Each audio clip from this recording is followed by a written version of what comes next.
എൻ്റെ പ്രിയപ്പെട്ടവരെ, നമ്മൾ ഈ ദിവസങ്ങളിലെ ജനങ്ങളുടെ ക്രിസ്തു ആരാണെന്നുള്ളതിൻ്റെ ചോദ്യങ്ങൾക്ക് ഉത്തരം പറഞ്ഞുകൊണ്ടിരിക്കുകയായിരുന്നു അല്ലേ?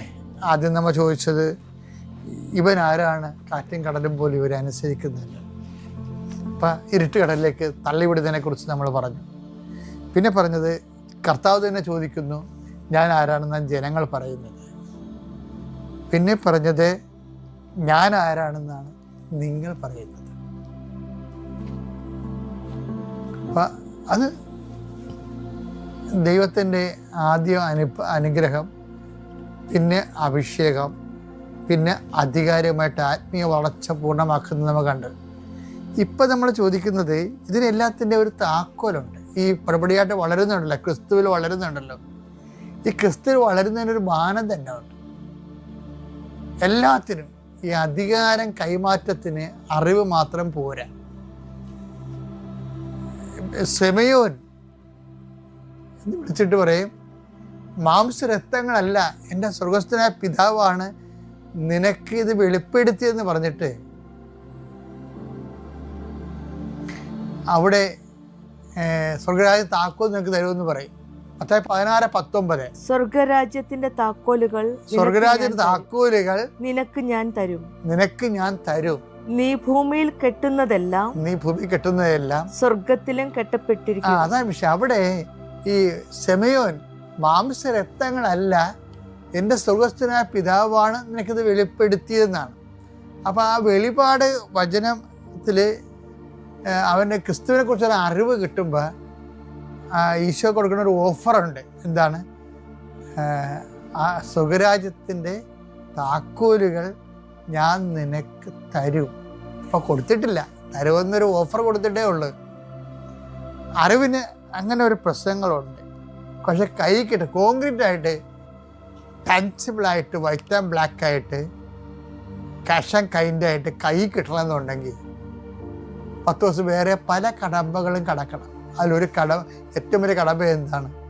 ശിമയോൻ, നീ ഇവരെക്കാൾ അധികമായി എന്നെ സ്നേഹിക്കുന്നുവോ? യോഹന്നാൻ 21:15. അവരുടെ പ്രാതൽ കഴിഞ്ഞപ്പോൾ യേശു ശിമയോൻ പത്രോസിനോട് ചോദിച്ചു, യോഹന്നാന്റെ പുത്രനായ ശിമയോനെ, നീ ഇവരെക്കാൾ അധികമായി എന്നെ സ്നേഹിക്കുന്നുവോ? കണ്ട, അതാണ് വിഷയം. മറ്റു സ്വർഗരാജ്യത്തെ താക്കോലുകൾ ഞാൻ നിനക്ക് തരുമെന്നേ പറഞ്ഞിട്ടുള്ളൂ. കൊടുക്കണേ എപ്പോഴാണ്?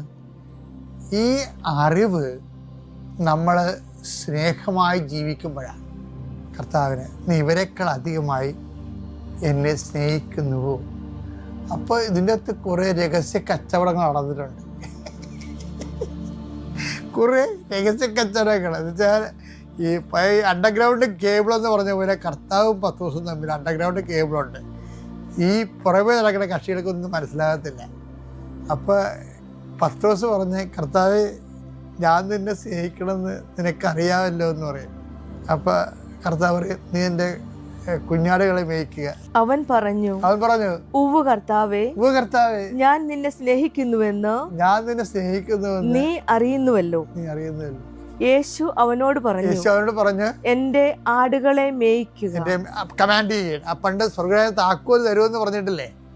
അപ്പൊ അധികാരം കൊടുക്കണം സഭയുടെ പേര്. ഇപ്പോഴാണ് കൊടുക്കണത്. കാര്യം മറ്റേ അറിവൊക്കെ കുഴപ്പമില്ല, പക്ഷേ അറിവല്ല പ്രാധാന്യം. എന്താണ്? സ്നേഹമാണ് പ്രാധാന്യം. അറിവിന് ഒരു പകുതി 50%, ബാക്കി 50% ഇരിക്കുന്നത് സ്നേഹത്തിലാണ്. നീ എൻ്റെ ആടുകളെ മേയ്ക്കുക. വീണ്ടും പത്രോസിനോട് സെയിം ക്വസ്റ്റ്യൻ ചോദിക്കും. യോഹന്നാന്റെ പുത്രനായ ശിമയോനെ, നീ എന്നെ സ്നേഹിക്കുന്നുവോ? അവൻ പറഞ്ഞു, ഉവ്വ് കർത്താവേ, ഞാൻ നിന്നെ സ്നേഹിക്കുന്നുവെന്ന് നീ അറിയുന്നുവല്ലോ. അവൻ പറഞ്ഞു, എന്റെ കുഞ്ഞാടുകളെ മേയ്ക്കുക. അവസാനം സഭയുടെ ഘട്ടം ഘട്ടമായിട്ടുള്ള അധികാരങ്ങൾ ഏൽപ്പിക്കുക. പക്ഷെ ഇനി ഈ തുറുപ്പ്, 10 ദിവസത്തിൻ്റെ ഒരു തുറുപ്പുണ്ട്. ആ തുറുപ്പ് കാണിക്കാൻ കർത്താവ് പറയും. അത് ആർക്ക് വേണ്ടിയാണെന്നറിയാവോ? ഈ കൂടെ നിൽക്കുന്ന അണ്ണന്മാർക്ക് വേണ്ടി. പണ്ട് തന്നെ ഇവർ പ്രശ്നക്കാരാണ്. പക്ഷെ ഇവർ താബോർമലയിൽ കർത്താവ് പത്രോസിനെയും യോഹന്നാനെയും യാക്കോബിനെയും കൊണ്ട് പോയപ്പോൾ തന്നെ പിറുപിറുപ്പ് താഴെ അന്ത്രയോസ് ഉൾപ്പെടെ പിറുപിറുത്ത പാർട്ടിയാണ്. അങ്ങനെയാണ് ആ അപസ്മാര രോഗിയൊക്കെ വന്നിട്ട്, അത് നമുക്കൊരു ദിവസം കാണാം അതിനെക്കുറിച്ച്. ഞാൻ നേരത്തെ പറഞ്ഞിട്ടുണ്ട്, അപ്പോൾ അവിടെ നിൽക്കട്ടെ. അപ്പോഴും ഈ ബാക്കിയുള്ളവർക്ക് എന്ത് കൊണ്ട് പത്രോസിനെ ഉയർത്തിക്കൊണ്ട് വന്നു എന്നുള്ളത് ചോദ്യമല്ലേ. അപ്പൊ മൂന്നാമത്തെ ചോദ്യം ചോദിക്കും. മൂന്നാം പ്രാവശ്യം യോഹന്നാന്റെ പുത്രനായ ശിമയോനെ നീ എന്നെ സ്നേഹിക്കുന്നുവോ? തന്നോട് മൂന്നാം പ്രാവശ്യവും നീ എന്നെ സ്നേഹിക്കുന്നുവോ തകർന്നുപോയി എന്ന് അവൻ ചോദിച്ചതുകൊണ്ട് പത്രോസ് ദുഃഖിതനായി. അവൻ പറഞ്ഞു, കർത്താവേ, നീ എല്ലാം അറിയുന്നു, ഞാൻ നിന്നെ സ്നേഹിക്കുന്നുവെന്നും നീ അറിയുന്നു. യേശു പറഞ്ഞു, എന്റെ കുഞ്ഞാടുകളെ മേയിക്കുക. കഴിഞ്ഞ ദിവസം ബിഷപ്പ് ഷീനെ വത്തിക്കാൻ, എനിക്ക് ബിഷപ്പ് ഷീനല്ലേ അമേരിക്കൻ ബിഷപ്പ്, ഈ 20ാം നൂറ്റാണ്ടിലെ ഏറ്റവും വലിയ വിശുദ്ധനെന്ന് ഞാൻ പരിചരിക്കുന്നത് ബിഷപ്പ് ഷീനെയാണ്. അദ്ദേഹത്തിൻ്റെ പുസ്തകം ഞാൻ ഒത്തിരി വായിച്ചിട്ടുണ്ട്. അദ്ദേഹം ഭയങ്കര ഒരു മരിയനാണ്. അദ്ദേഹത്തിൻ്റെ അന്ന് അരമണിക്കൂർ ടെലിവിഷൻ പ്രഭാഷണത്തിന് $25,000. കാത്തലിക് പിക്ചറിൽ വെച്ച് ഏറ്റവും ടോപ്പായിരുന്നു. അപ്പം കഴിഞ്ഞ പ്രാവശ്യം ബിഷപ്പ് ഷീൻ്റെ ധന്യനായിട്ട് പ്രഖ്യാപിക്കണം എന്ന് പറഞ്ഞപ്പോൾ വത്തിക്കാനിലെ കുറേ ഇടയ്ക്കെടുകളുണ്ടായിരുന്നു തന്നെ. അപ്പം ഞാൻ എൻ്റെ കൂടെ ഉള്ളവരൊക്കെ പറഞ്ഞ്, ഇത് ഇപ്പോഴത്തെ ഒരു കാലാവസ്ഥയാണ്, ആൻറ്റി അമേരിക്കൻ കാലാവസ്ഥയാണ്. ഇത് കറക്റ്റ് കഴിയുമ്പോൾ ഇത് മാറി, കാറ്റ് മാറി വീശും, നിങ്ങൾ നോക്കിക്കോന്ന് ഞാൻ പറയും. ബിഷപ്പ് ഷീനെ വീണ്ടും ബിഷപ്പിനെ ധന്യനായിട്ട് വാഴ്ത്തപ്പെട്ടവനായിട്ട് പ്രഖ്യാപിക്കുമെന്ന് ഞാൻ പറയും. അദ്ദേഹം വിശുദ്ധനായിട്ട് പ്രഖ്യാപിക്കുകയും ചെയ്യും അദ്ദേഹത്തിന്. കാര്യം അത്രയും ഡെപ്ത് ക്വാളിറ്റി ആ ആത്മാവിനുണ്ട് ശരിക്കും. ഇന്നും പ്രഭ ചൊരിഞ്ഞുകൊണ്ടിരിക്കുകയാണ് ബിഷപ്പ് ഷീൻ്റെ. യൂട്യൂബിലൊക്കെ നോക്കിയാൽ നിങ്ങളൊന്ന് നോക്കി, എന്ത് സിമ്പിൾ ലാംഗ്വേജ് ആണെന്ന് അറിയാമോ, എന്ത് ഇട്ടിവെട്ട് അഭിഷേകമാണ് നോക്കണം ബിഷപ്പ് ഷീൻ. ഇപ്പം ബിഷപ്പ് ഷീൻ്റെ ജീവിതത്തിൽ ഒരു അബദ്ധം പറ്റിയിട്ടുണ്ട്. എനിക്ക് തോന്നിയതാണ്, എൻ്റെ സ്വന്തം നിരീക്ഷണമാണ്. ബിഷപ്പ് ഷീൻ്റെ പുസ്തകത്തിലാണ് ഈ പത്രോസ് അകലെക്കൂടി കർത്താവിനെ അനുഗമിച്ചത് നെഗറ്റീവ് പോയിൻ്റായിട്ട് പറഞ്ഞത്. പത്രോസ് ഇപ്പം ഒരു തുറപ്പ് കാണിച്ച കണ്ടില്ലേ, എന്താണ് അകലെക്കൂടി അനുഗമിച്ചതൊന്നുമല്ല. ഒരു തരം കിട്ടിയിരുന്നെങ്കിൽ കർത്താവിനെ കൊണ്ടാവാൻ പോയേനെ അവിടുന്ന് പൊക്കിക്കൊണ്ട് പോകും. എൻ്റെ അവളിച്ചങ്ങനെ ശരിക്കും പറഞ്ഞ ഗലീലൻ മുക്കുവനല്ലേ, അവനാണ് വെട്ടിയത്. 200 പേരുടെ കൂട്ടത്തിൽ നിന്നുകൊണ്ടാണ് ഒറ്റ വടിവാളം കൊണ്ട് കർത്താവ് ആ മൽക്കോസിന് ചെവി വെട്ടി. അതിൻ്റെ ചെവിയല്ലേ വെട്ടി, എൻ്റെ പെടലേക്ക് വെട്ടിയതാണ്. കർത്താവ് അവിടെ ഉണ്ടായിരുന്നത് കൊണ്ട് ചെവിയായിപ്പോയതാണ്. അതാണ് പത്രോസിനെ ഇങ്ങനെ അണ്ടർ എസ്റ്റിമേറ്റ് ചെയ്യേണ്ട ഒരു കാര്യമില്ല. എന്നിട്ട് ഇപ്പം വന്നിട്ട് കർത്താവ് എന്താ പറഞ്ഞത്? കർത്താവ് പറഞ്ഞത് പത്രോസെ വാളുറയിലിടാൻ പറഞ്ഞു. ഇത്രയും നാൾ ഞാൻ നിന്നെ അതല്ലല്ല പഠിപ്പിച്ചതെന്ന് പറഞ്ഞു. നീ പഠിക്കെ കൊണ്ടുവന്ന് കൊട ഉടക്കുകയാണെന്ന് ചോദിച്ചു. ഇത്രയും അതല്ല, എന്നെ അനുഗമിക്കാൻ ആഗ്രഹിക്കുന്ന സ്വയം പരിത്യജിച്ച് കുരിശും എടുത്തു വരാനെന്നെ പറഞ്ഞത്. അപ്പം നീ വാളും എടുത്താണ് ഈ അവസാനം വന്നിരിക്കുന്നത്, വാൾ ഉറയിലിടാൻ പറഞ്ഞു. പത്രോസിന് പറയണമെങ്കിൽ പറയാം, കർത്താവ് പിടിക്കപ്പെട്ടു, കർത്താവ് വെട്ടിയത് പത്രോസാണെന്നുള്ളത്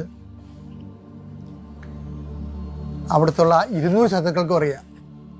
അവർ പത്രോസിനെ അച്ചാറാക്കി കളയും, വെട്ടുനുറുക്കി. പക്ഷേ എന്നിട്ടും കർത്താവിൻ്റെ വാക്ക് കേട്ടിട്ട് ആ മനുഷ്യൻ ആയുധം പുറയിലിട്ട് നിരായുധനായിട്ട് നിന്നു. കാര്യം എന്താണ്? ഗുരുവിൻ്റെ വാക്കിനായിരുന്നു വില. സ്വന്തം ജീവനേക്കാൾ ദൈവത്തിൻ്റെ വചനത്തിന് പ്രാധാന്യം കൊടുത്തുകൊണ്ട് അവൻ ജീവൻ സമർപ്പിച്ചതാണ്. ഇതാണ് തുറുപ്പ്. ഈ തുറുപ്പ് അവൻ കാണിക്കും. എന്താ പറയണത്? ഞാൻ ആരാണെന്നാണ് നിങ്ങൾ പറയുന്ന ചോദ്യങ്ങളില്ലേ, അതല്ലേ നമ്മളിവിടെ വരെ എത്തിച്ചത്. ഇപ്പം ചോദിക്കണത് എന്താണ്? ഇപ്പോഴത്തെ ചോദ്യം, നീ എന്നെ ഇവരെക്കാൾ ഞാൻ സ്നേഹിക്കുന്നുവോ എന്ന് പറയുമ്പോൾ ആ പഴയ തുറുപ്പ് കർത്താവെ നിനക്കെല്ലാം അറിയാം. ദൈവ പൈതലെ, നമ്മളുടെ ജീവിതത്തിൽ നമുക്ക് മാത്രം അറിയാവുന്ന, ക്രിസ്തുവിന് മാത്രം അറിയാവുന്ന ഒരു എല്ലാം ഉണ്ടാകണം. പത്രോസിനുണ്ടായിരുന്നു. അപ്പോഴാണ് കർത്താവ് പൂർണ്ണ ചുമതല ശുശ്രൂഷ ഏൽപ്പിക്കുന്നത്. പൂർണ്ണ ശുശ്രൂഷ ഏൽപ്പിക്കാൻ കർത്താവിന് നിനക്ക് മാത്രം അറിയാവുന്ന അധികാരമാണ്. നമ്മളിങ്ങനെ ധ്യാനം തുടങ്ങിയത്, ഞാൻ ആരാണെന്നാണ് ജനങ്ങൾ പറയുന്നത്. കാറ്റും കടലും പോലും ഇവൻ ആശ്രയിക്കുന്നു. ഇവൻ ആരാണെന്നുള്ള ധ്യാനം തുടങ്ങിയിട്ട് ഇവിടെ എത്തിക്കുകയാണ്. നീ ഇവരെക്കാളധികമായി എന്നെ സ്നേഹിക്കുന്നുവെന്ന് പത്രോസ് അതിന് പറയുന്ന മറുപടി എന്താണ്? അങ്ങേക്കെല്ലാം അറിയാവുന്നു. അറിവിൽ വെച്ചാണ് സമ്പൂർണ്ണമായി ശുശ്രൂഷ ഏൽപ്പിക്കുന്നത്. ശുശ്രൂഷയാണ് നിൻ്റെ ഉദ്ദേശമെങ്കിൽ കർത്താവിനെക്കുറിച്ച് അറിയുകയും ആ അറിവിനെ സ്നേഹത്തോടെ സ്വയം സമർപ്പിക്കുകയും ചെയ്യാൻ കർത്താവ് നമുക്ക് നൽകുന്ന വിളിയാണ്. എന്താണ്? അറിവ്, അനുഗ്രഹം, പിന്നെന്താണ്? അഭിഷേകം, പിന്നെന്താണ്? അധികാരം. ഇതൊരു വളർച്ചയാണ്, ക്രിസ്തുവിലുള്ള വളർച്ച.